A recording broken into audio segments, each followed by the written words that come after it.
Hello, and welcome back to the Troutman Pepper Battery and Storage Podcast. I am your host, Bill Derasmo.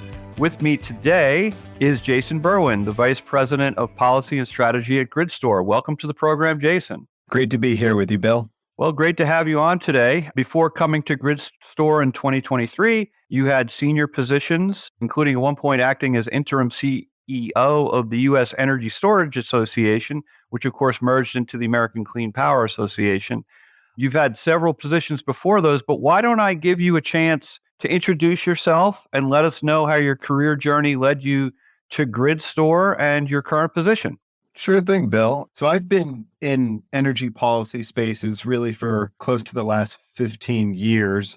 I had brief stints at the California Public Utilities Commission in private consulting to utilities in sort of a think tank world, working at the Bipartisan Policy Center on energy innovation policy.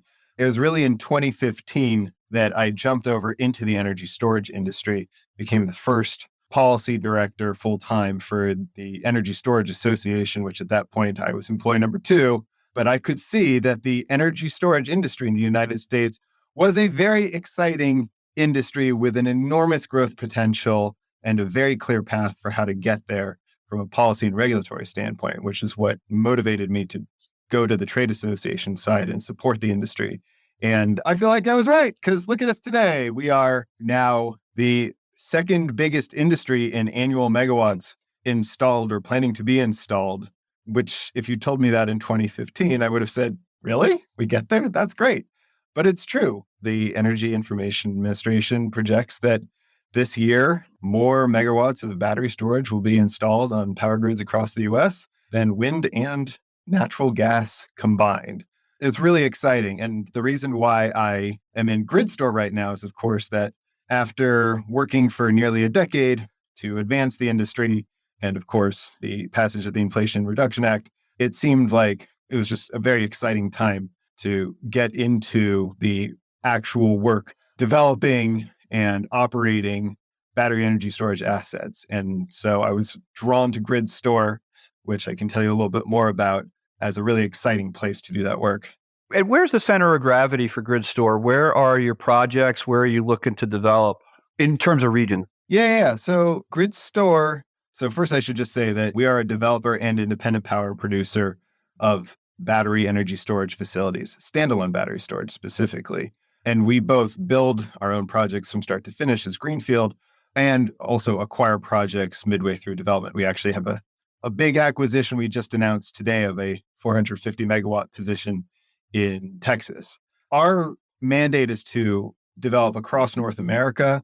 Right now, we have over 2 gigawatts of early stage projects sited primarily across the Western United States.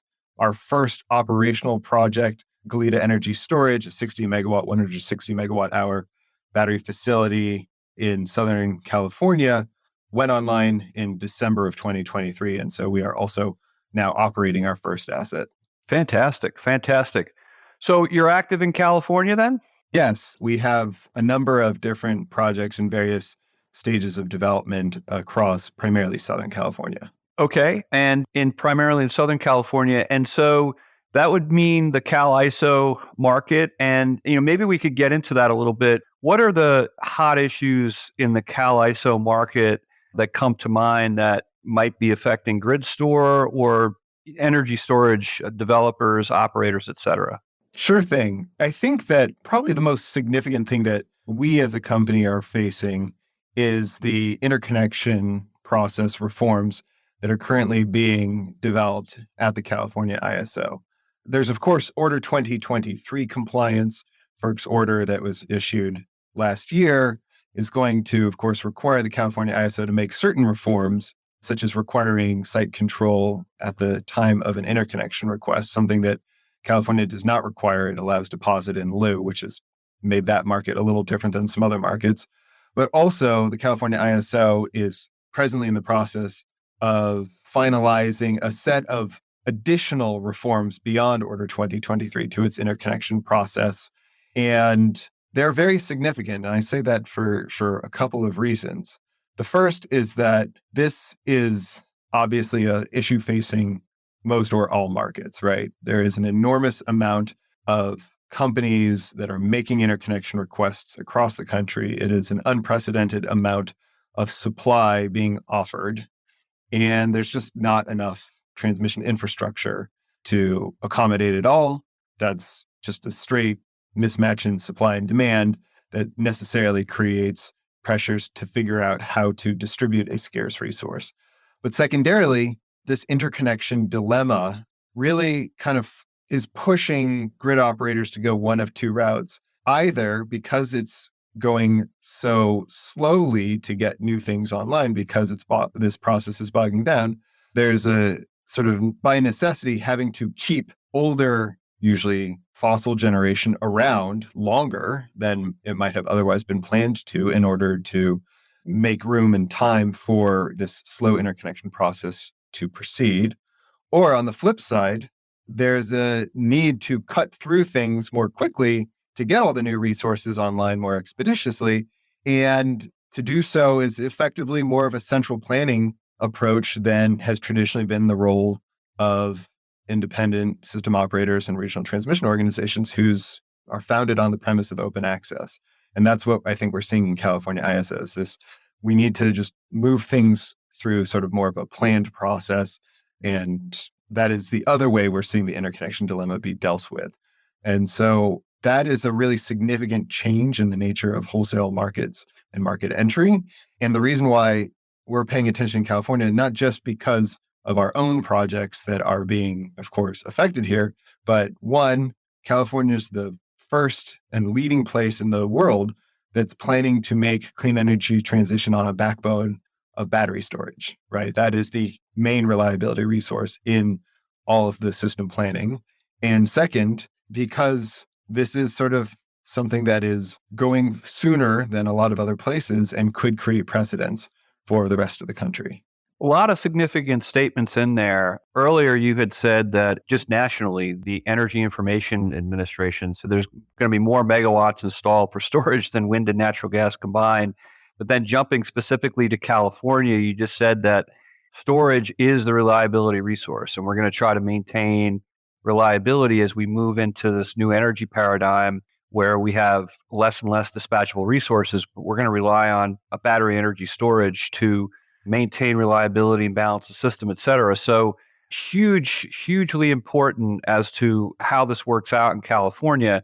So, and then specifically, there's multiple layers here. There's the Order 2023 implementation, which, as you said, final rule, national coverage, all of the transmission providers need to comply, and that means all the different RTOs need to comply. And we're involved in that, watching that implementation occur in all these different regions. And there's a lot of issues, and different regions will probably ask for independent entity variations, et cetera. But then beyond that, as you say, in California, they've got a additional layer of effort that's occurring. So what specifically is California looking to do that could either adversely or helpfully change your class of resources, the battery energy storage resources? Yeah, the main approach that the California Independent System Operator is taking here is how to ration interconnection requests and really, frankly, how to winnow out all of the requests it has most recently received in its sort of going forward plans. To be clear, I'm not unsympathetic to the problem here.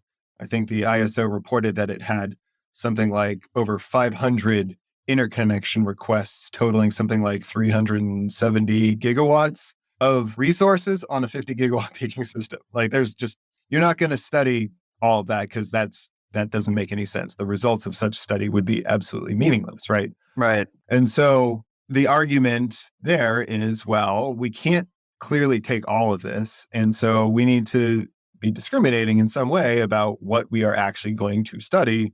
And so the California ISO is, on its sort of interconnection intake reforms, proposing a series of screening and prioritization mechanisms, right? So first, obviously, there's the Order 2023 compliance. You got to show up with site control. There's the deposits. That's, settled rule of the land now, right? In these new reforms, the next sort of screen is the California ISO saying, listen, we're only going to study resource requests where we see available or planned transmission capacity. Like if you're going to propose a project that's supposed to provide reliability in a place where there is no known transmission capacity that's available to hook it up, we're not going to study that because we don't think that that's a worthwhile use of our resources, given that California is trying to be very proactive in transmission planning. It's in fact the first place to release a 20-year proactive transmission plan based around the resource needs and public policy goals of the state of California, right? And I think this is emblematic of where California ISO is going, is they signed an MOU with the California Public Utility Commission and California Energy Commission, effectively saying we need to more closely coordinate the energy transition activities of the state of California in pursuit of its clean energy and greenhouse gas emissions reduction goals. And Elliot Mainzer, the head of California ISO, I think would tell you that like that means invariably looking at the demands of the system needs rather than the supply of offers as the key driving force for what the ISO needs to address, right? So first you have these priority zones and you're in them, you have a chance to get studied if you're outside of them. There's a second process. We don't need to get into it, but fundamentally you're not going to be assumed to be trying to get into the regular interconnection cluster study. After that, then the California ISO is proposing a prioritization scoring approach. It's coming up with a set of criteria that it will score every project on, and then it will rank order all the projects. And the California ISO in its current form of the proposal is saying, listen, we'll accept up to a certain amount in each of these priority zones, effectively equal to 1.5 times the available transmission capacity for deliverability. And we will use those scores to figure out where the cutoff is. Everyone below that cutoff, thanks for playing, come back in a future queue. Everyone else gets selected. And that scoring is a really novel concept because it's now saying we're going to use specific criteria that puts folks in or out of the interconnection study process, which is effectively in or out of market entry, right? And that is, I think, a really thorny place to be because there's obviously a lot of judgments about what is or is not important. Some of that can be policy driven and sort of the system needs. Part of that's like sort of assessing like the viability. That would be, I think, probably everyone's desires to somehow get early indicators of viability and peg to that, but that's very difficult. And we can explain why.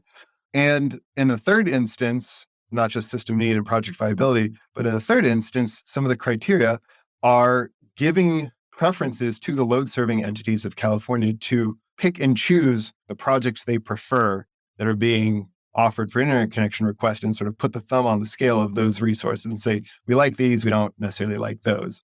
And that to me is a particularly novel and somewhat challenging proposal, especially because the major load-serving entities of California are transmission owners, PG&E, Southern California Edison, San Diego Gas and Electric.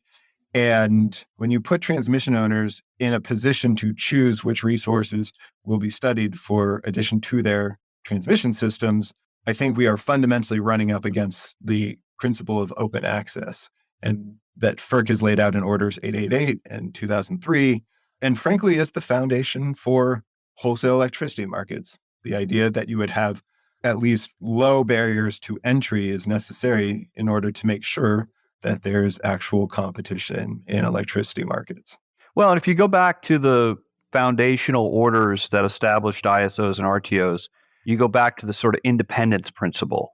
Back in 888, when they started talking about the characteristics of what a regional organization might be, when they talked about ISOs, there was the independence characteristic, I believe. And then, of course, Order 2000 was when FERC said, hey, everybody's got to come in with a plan to join either an RTO or ISO, right? So there's always been that independence principle. So it sounds like what you're saying is the Cal ISO might be bumping up against that a little bit. I don't want to say that they are not acting independently, but what it sounds like you're saying is that in terms of the resource selection, the way they're proposing to do it implicates that principle. Is that the direction you're going? Yeah, I'm not going to tell you that it's absolutely fundamentally wrong and can't ever be countenanced or that they're 100% right and in the clear. I think we're entering a squishy space. The reason why I think it's not like an open and shut case is in many respects, the practical needs of the system operator. They truly have a challenge here, which is Right. a step change in the number of projects being offered. When you look at queues historically, they were always kind of, you get a handful of requests every window that opened, and you could study them all because it was a handful of requests at any given time. Right. Once you have this Cambrian explosion, as it were, developers seeking to offer projects, that fundamentally changes the challenge here. So I'm not unsympathetic to that.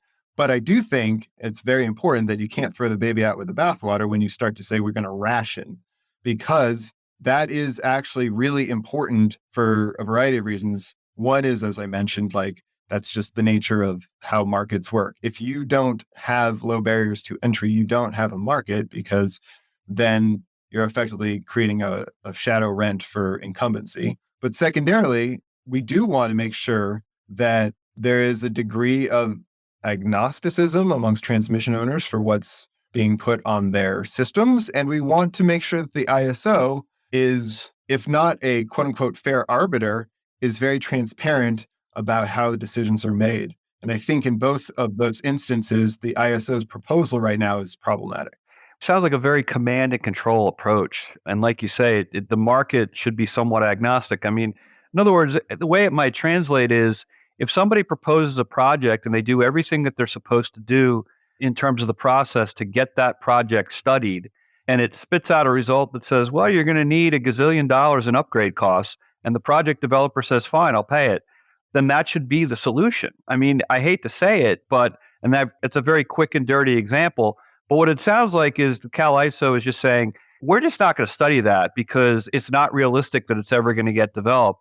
But I'm not sure that, as you say, it's a very command and control, a priori type of a process as compared to a more market-oriented approach, because sometimes there are developers that are willing to pay significant upgrade costs because of the way their project happens to pencil. Well, to be clear, if you're outside one of these priority zones in the ISO proposal, you can pay the area deliverability network upgrades, and they'll say, great, you paid your own way, 100%. It's called merchant deliverability now, and we'll get you connected, and you're going to have deliverability because you paid for it. That is probably a rather small minority of projects, because these area deliverability network upgrades are going to be such significant cost drivers for any single project, right? Sure. But I do think that the principle of just is this turning into command and control? I mean, I think this is the challenge, right? Is that if you give preferences to load serving entities, not without reason, right? Load serving entities in California have to show the utility commission they are coming with a bunch of clean energy procurements to meet state policy goals, right? So they have things that they need or want. But I think then it's sort of the question is, well, is the ISO just effectively running an RFP for the load serving entities? That's not the role or goal of the ISO. I think that that's one of the challenges here, right? And frankly, a lot of commentators have speculated about, can a rapid clean energy transition be done using market mechanisms versus a command and control planning approach? I think that tension is coming right to a head here in California for precisely this reason, right? Well, it sounds like it, and I appreciate you clarifying my thoughts on it, because I guess where I go after your statement then is, once FERC opened the door for this public policy planning aspect in Order 1000, I think that's probably what leads to, or what started the process of now where the Cal ISO is, and responding to the large load serving entities needs, because then you say, well, look, there's a policy directive from the California Commission or the California legislation, whatever it is. That policy directive goes down to the big IOUs within the state, and they say, listen, I got a plan to meet this California mandate. So this is the priority that we have to satisfy. And I think so once you open up that public policy door, it's probably the origin of where this tension comes in. And probably when the commissioners at FERC put in place Order 1000, they probably didn't realize the unintended consequences of this, because Cal ISO, it sounds like, is really going to a heavy command and control type approach. It's going to put some novel questions in front of the Federal Energy Regulatory Commission if the proposal in its current form is what is ultimately submitted, right?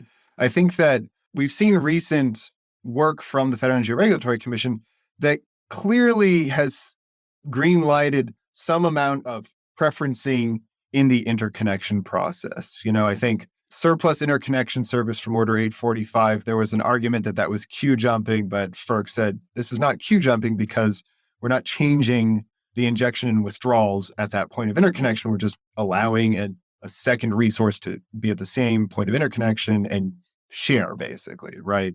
Then there's more recent sort of arguments around this sort of expedited capacity replacement at the point of interconnection where there's a retiring resource, if I'm not mistaken, right? I can't remember. I think was that PJM's market? I can't remember which market. Well, MISO makes those types of changes. And the surplus interconnection, I think I would argue that that's just an efficient use of resources. If you've got the extra interconnection rights sitting there and somebody comes in with the ability to use them, then they should use them. I literally advocated on behalf of that at the Energy Storage Association when Order 845's NOPR was being developed. I said, hey, we, the battery storage industry, should be allowed to join an existing wind or solar site and not have that be a complicated thing, right? So I feel like I helped push that forward. What I think is the big difference here is that we're not talking about already existing interconnection capacity. We're talking about new interconnection capacity and how that is distributed. And I think that's a fundamentally more zero sum amongst market participants than taking already existing interconnection capacity. And so that's where the California ISO proposals edging into new territory here, right? 100% agreement, 100%. It's, totally different scenarios. I mean, those other reforms, it's almost born out of desperation. It's like these queues are so long. If there's existing rights that we can use, let us use them. And storage is particularly well suited, in my opinion, for something like surplus interconnection because of the physical realities of siting something. Storage is relatively compact footprint. And if you've got the point of interconnection sitting there with extra rights available, it's an interesting solution. But as far as the Cal ISO situation is concerned, I think you've got these issues that are going to bubble up. When is the Cal ISO? Give me a sense of the timeline. When is the Cal ISO planning on making this filing? And I know the Order 2023 compliance filing generic date is in early April when those go in. So I'm just curious as to what the timing for all of this is. Yeah, the ISO has indicated they want to bring the sort of additional interconnection reforms to their board in May. So I would expect if that is indeed the timeline they stick to and the board approves, that you'll probably see something go filed at FERC shortly thereafter, late May, June. So that's coming up fairly quickly. But I do want to just put a finer point on why this is really important, bringing you back to energy storage and certainly obviously my own company's interest, right? For energy storage, this is really important for a couple of reasons. One is that we've had a decade of wind and solar deployments across grids. Storage is the new kid on the block, so to speak, and trying to get deployed at massive scale. And if we're having a slowdown in our interconnection queues or various processes, they're going to start rationing interconnections. That's going to have a more significant impact on sort of the path of deployment of storage, just given how early we are in that deployment cycle for the asset class versus wind and solar. Secondarily, because for wind and solar, those projects can be energy only and still be valuable. But for storage, you need to have deliverability. You need to be showing that you can provide reliability in the markets where there's resource adequacy requirements in order to be valuable, right? And so it's just, again, a fundamentally different bar for adding these resources to the system in a timely fashion that's going to allow us to make the clean energy transition at the speed that we need to. We need to be able to add lots of energy storage and have it be deliverable as quickly as possible if we're to avoid extending our reliance on polluting generation. The other thing I would note is that the importance of making sure that we're not creating unusual outcomes here. So case in point, this California ISO proposal, because it, for example, has another set of criteria that prioritize the expansion of existing facilities over completely new facilities, then indeed, the addition of batteries to existing sites is going to be a much more viable pathway to getting interconnected then siting a standalone storage asset, perhaps in a place where it's much more useful for reliability and value in the system, right? Which is frankly what our company has been focused on.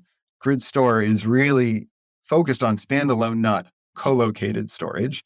And we've been citing resources in the places like the LA Basin where you have an absolute need for these resources because of transmission constraints for getting energy in and out.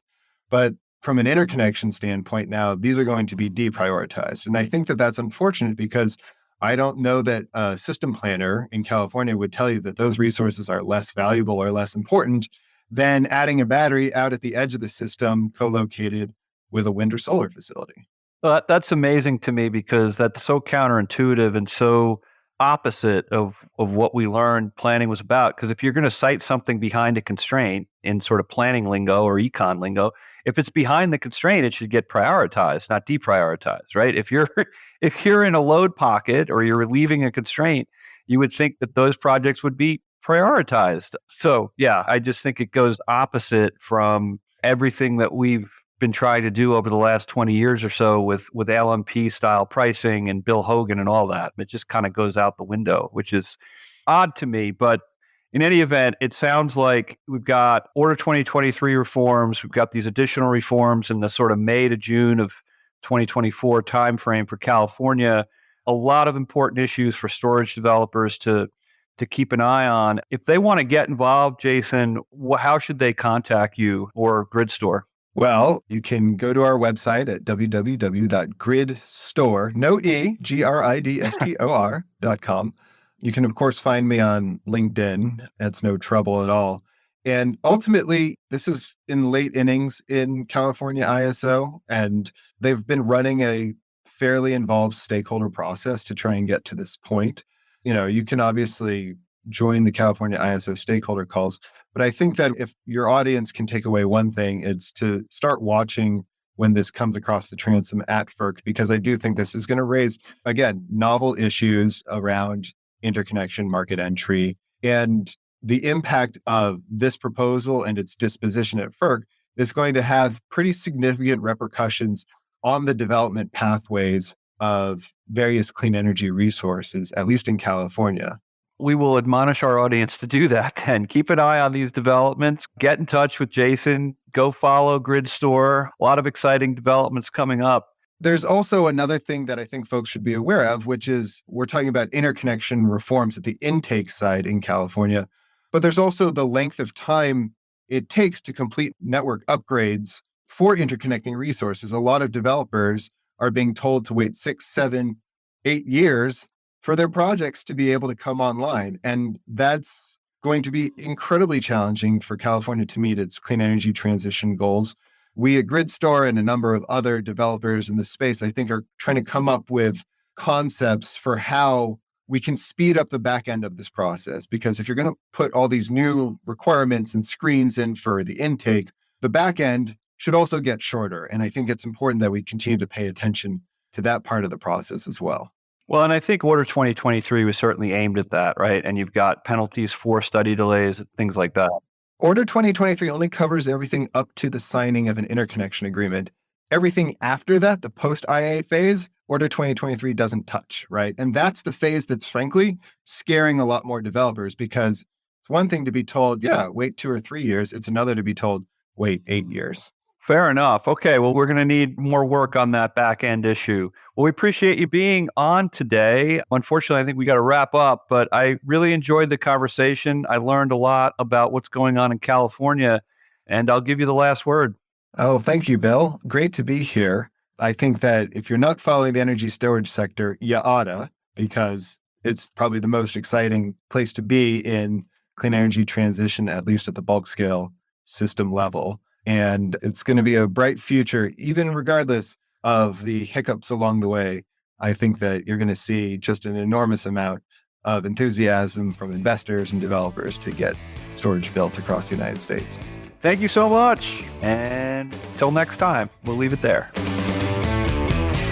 Copyright Troutman Pepper Hamilton Sanders, LLP. These recorded materials are designed for educational purposes only. This podcast is not legal advice and does not create an attorney-client relationship. The views and opinions expressed in this podcast are solely those of the individual participants. Troutman Pepper does not make any representations or warranties, express or implied, regarding the contents of this podcast. Information on previous case results does not guarantee a similar future result. Users of this podcast may save and use the podcast only for personal or other non-commercial educational purposes. No other use, including without limitation, reproduction, retransmission, or editing of this podcast may be made without the prior written permission of Troutman Pepper. If you have any questions, please contact us at troutman.com.